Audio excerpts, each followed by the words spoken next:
I'm Anne. I'm the flower buyer for Abel & Cole, and we're here today to have a look at how to arrange a vase of flowers. I've got here a beautiful box of flowers from Organic Blooms. They're one of our flower growers. And we've got a range of vases. You want to make sure that it's going to be big enough to hold lots of water. You want your flowers to have a good drink, and you're going to want to be keeping this water clean and fresh, so you're changing it every few days. And you're going to want to make sure that your vase is clean as well. Okay, so to the flowers. So the really important thing is we're just taking them one stem at a time and treating each stem as an individual. We're going to take about 1 to 2 inches off the bottom, and we're going to be cutting at an angle, just like that. So the reason we're cutting at an angle is because it increases the surface area in the stem that's going to be able to draw up that water. Now, you might find when your flowers first arrive, some of them may be a little limp, but it's okay, they will revive. They're amazing things, they come back. So 24 hours in a vase like that, drawing up all that water, and they'll be really happy again, and you'll actually see them lift in the vase. It's beautiful.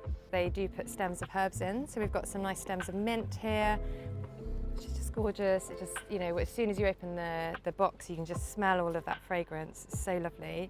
And we've had growers put stems of sage in as well. It just, woo, that was good.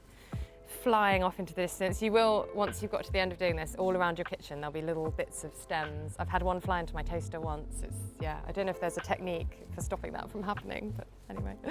And so what we're doing really here is we're working around the vase. You can see the way I've put these mint stems in first. I've put kind of 1 each third, and that's kind of created a structure for me that I can then start to build things in. So I might fill in the gaps in the other thirds.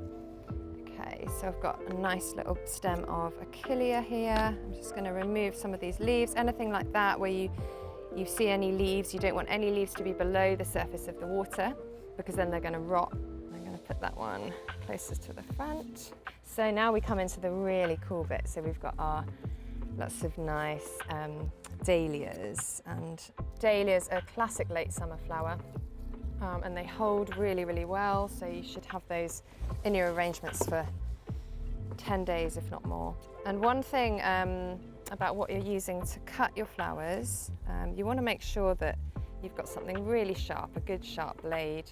Some of our stems will be like this, where you have a double stem, and that's quite nice. And what you can actually do is try and weave one part of it through the other stems, and then you start to get those really nice kind of combination of shapes and textures forming.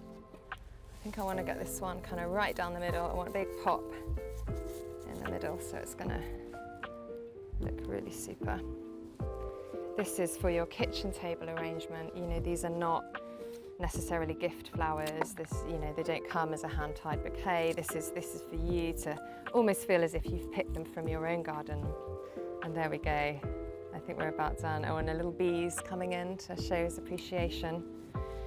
Fresh water every few days. You want to keep them in the shade. We're not putting these in the windowsill. And that's it. We're all done. Thank you so much for watching. And I hope you enjoy your flowers from Abel & Cole.